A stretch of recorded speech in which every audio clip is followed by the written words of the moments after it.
Hello and welcome to the Demand Drivers Podcast. I'm Kristen Hancock from Fontaine Swatch. I'm Christopher Melotti from Melotti Media. I'm Mike Sandys from Oddball Marketing. Today we're going to talk about how we, as marketers, learn and keep up with current trends in marketing.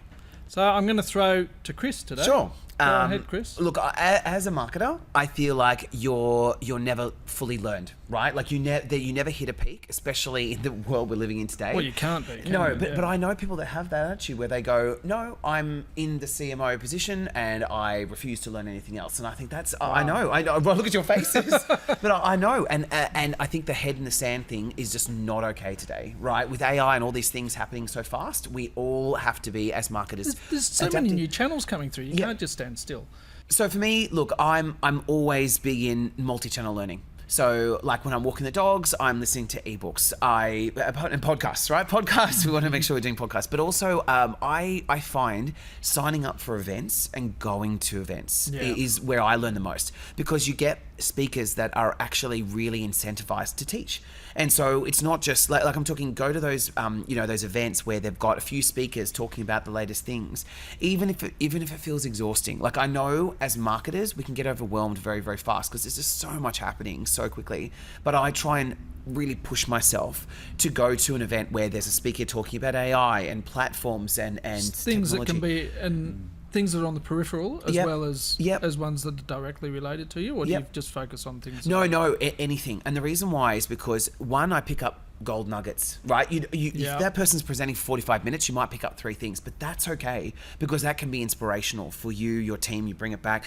But it's also the fact that, that's a good word, is on the periphery is where you will see a lot of things that look like they're on the horizon that will be with you next year. Yeah. And so you can't just go, that doesn't affect me right now. But I think the marketer that is truly a quality marketer is someone that is looking this way. Yeah, He's looking at the horizon and going, what's coming, what platforms and all of that, and learning. And Mike, what do you think? I think I tend to look at it in terms of what kind of learning and that are we trying to do? Are we trying to look at the latest trends, techniques, things that are kind of going on, especially when you talk about specific channels and activities that we're actually doing, versus say like really understanding the proper strategy behind how we approach marketing. There's so much that it's incredible when you sort of hear about CMOs and so forth who think that they know everything. It's not possible. Like, it's unbelievable.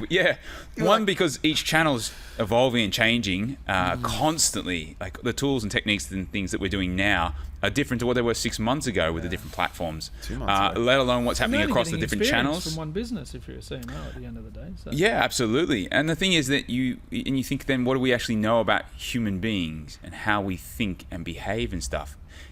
It's constantly evolving in our understanding of that, what motivates us, what actually triggers us to make decisions, to take action. We're still working a whole lot of those things out. So while we can see it and we know it from an experience point of view, the actual science on that is still kind of evolving. We know the kind of concepts, but it's still kind of evolving in terms of the specific things that we can kind of do. So how could you ever possibly think that you know enough? You looked at me like, it's true. Look, I think it might just be particular to the people that we are in the room, but I find unless my mind's continuing to grow, then I find I get stagnant, and therefore I'm not engaged in what I'm doing. One of the big areas that we learn is or I personally learn, is working with more diverse clients.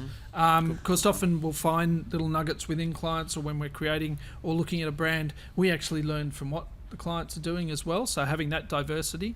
And then because marketing is evolving so much, we find that we actually have to evolve our service a lot.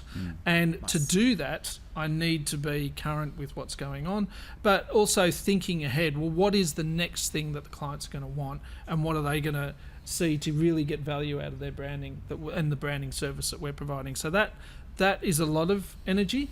One of the big areas is actually getting out of our and my own comfort zone and doing things like this, podcasting. Yes. By podcasting, you are going beyond just learning the edge of something, and you actually find that before you do a podcast, you have to do some of your own research to make sure that you're understanding in the way that you're implementing it in your business actually is connected to the way that it's being perceived out in the market as well. So staying current and doing your own activities is really, really key. And I listen to a lot of podcasts as well, and they're varied. They're not all just about marketing, but as that's why I was talking about that periphery thing, Chris. Where sometimes I'll be listening a podcast on marketing, but then I'll actually listen to political podcasts, or I'll listen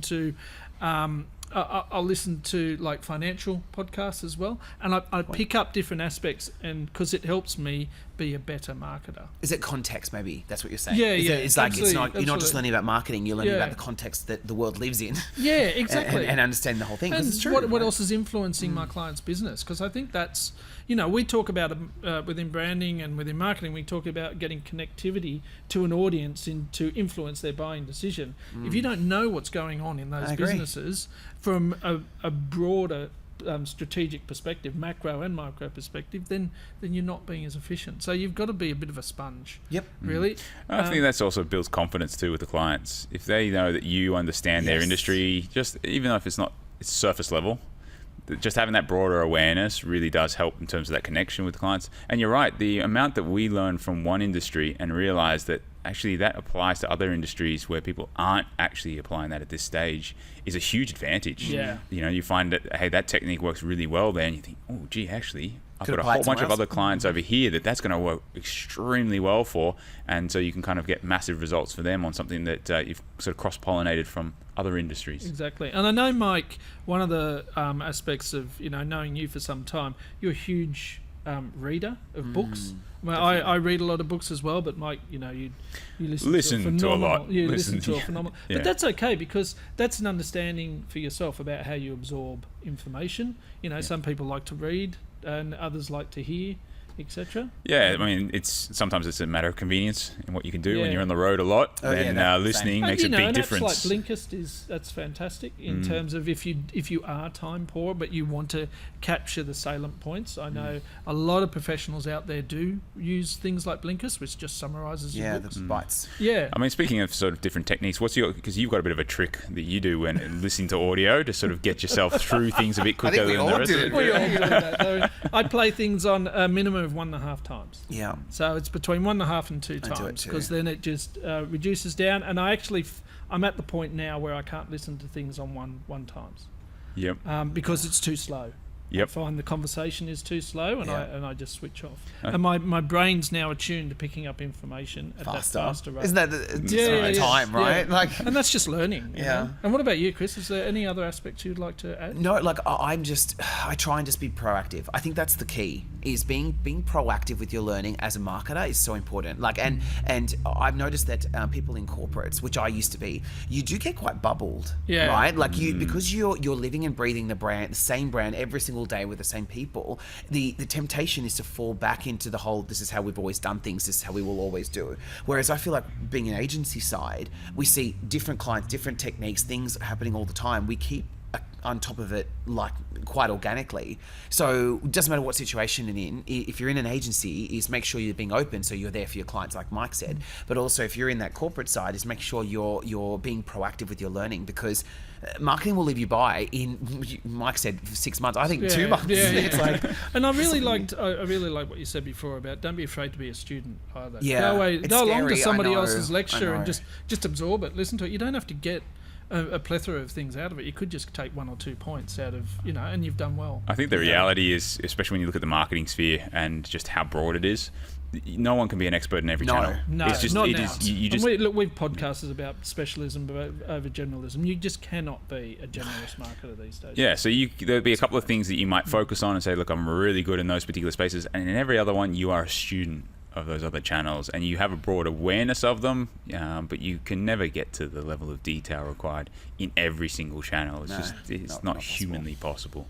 Excellent. Well, listen, thanks, Sounds good. guys. Thanks for joining today. Thanks for the podcast. We hope that you actually got some learning out of Yes. this. We wish you well in your learning and your personal growth. This is the Demand Drivers Podcast. Listen to our channels. Look at the other podcasts.